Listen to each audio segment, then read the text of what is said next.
പ്രിയപ്പെട്ട സുഹൃത്തുക്കളെ, ഞാൻ സ്നേഹ ബഷീർ, ഗുരുവായൂർ. വീണ്ടും ഹർത്താലുകൾ, ചോരയുടെ മണമുള്ള ഹർത്താലുകൾ. നീ പിടഞ്ഞ് മരിച്ചത് ആർക്കു വേണ്ടി?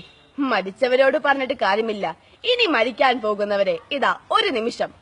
നിരവധി രാഷ്ട്രീയ കൊലപാതകങ്ങൾക്ക് സാക്ഷ്യം വഹിച്ച നാടാണ് നമ്മുടെ കേരളം. രാഷ്ട്രീയം എന്നത് രാഷ്ട്ര നന്മയ്ക്കുള്ളതാണ്. എന്നാൽ ഇന്ന് അതൊരു പഴഞ്ചൊല്ലായി മാറിയിരിക്കുന്നു. സുഹൃത്തെ, നീ ഏത് പതാകയ്ക്ക് വേണ്ടി പിടഞ്ഞു മരിച്ചാലും നഷ്ടം നിനക്ക് മാത്രം. പാർട്ടി പതാകയിൽ പൊതിഞ്ഞ നിന്റെ ഡെഡ് ബോഡി ഒരു പൊതുദർശനത്തിന് വെക്കും. ആയിരങ്ങൾ നിന്നെ ചുറ്റിക്കറങ്ങി പടിയിറങ്ങും. നിന്റെ നേതാക്കന്മാർ ഒരു നിമിഷം നിന്റെ ബോഡിക്ക് മുന്നിൽ തലകുനിക്കും. നിരവധി ആളുകൾ വിലാപയാത്രയായി ചിതയിലേക്കോ പള്ളി മൈതാനിയിലേക്കോ സെമിത്തേരിയിലേക്കോ കൊണ്ടുപോയി നിനക്ക് അവസാന യാത്ര നൽകും. പിന്നെ ഒരു അനുശോചന യോഗം.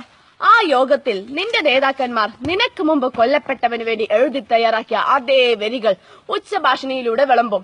നീ പാർട്ടിക്ക് ഒരു രക്തസാക്ഷി, അവർക്ക് വേണ്ടതും അതുതന്നെ.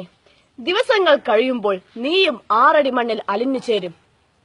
നിന്റെ നേതാവും നിന്റെ വയറ്റിൽ കടാര കയറ്റിയ എതിർ പാർട്ടിയുടെ നേതാവും ഒരേ വേദിയിൽ കെട്ടിപ്പിടിച്ചും മുത്തം കൊടുത്തും പൊട്ടിച്ചിരിച്ചും ജനനായകന്മാരായിരിക്കുന്ന മനോഹരമായ കാഴ്ച. ഇവിടെ നീയോ നിന്റെ ഓർമ്മയോ ഇല്ല മോനെ. ചിന്ത ഇവിടെ ഉദിക്കട്ടെ. ആർക്ക് വേണ്ടി, എന്തിനു വേണ്ടി? നിന്റെ അച്ഛൻ, അമ്മ, ഉപ്പ, ഉമ്മ, മക്കൾ, ഇവർക്ക് മാത്രമാണ് നീ നഷ്ടമാകുന്നത്. ഇവർക്ക് നിനക്ക് പകരമായി നിന്റെ പാർട്ടിക്കാർ എന്തു കൊടുക്കും? നിന്റെ പേരിൽ ആലേഖനം ചെയ്ത ഒരു സ്മാരകമോ, അതോ നിന്റെ പേരിലുള്ള ഒരു ബാനറോ? ഒരു കാര്യം കൂടി ആഴത്തിൽ ചിന്തിച്ചോളൂ. നിന്നെ നൊന്ത് പ്രസവിച്ച മാതാവ്, നിന്റെ ബീജത്തിൽ പിറന്നു വീണ മക്കൾ, ഇവർക്ക് ഒരായുഷ്കാലം മുഴുവൻ നിന്നെ ഓർത്തുള്ള കണ്ണീർ തുള്ളികൾ ചുടുരക്തങ്ങളായി ഈ ഭൂമിയിൽ ഉറ്റി വീണുകൊണ്ടേയിരിക്കും. വേണ്ട, അരുത്. നേതാക്കന്മാർക്ക് വേണ്ടി നീ ജീവൻ ബലിയർപ്പിക്കരുത്.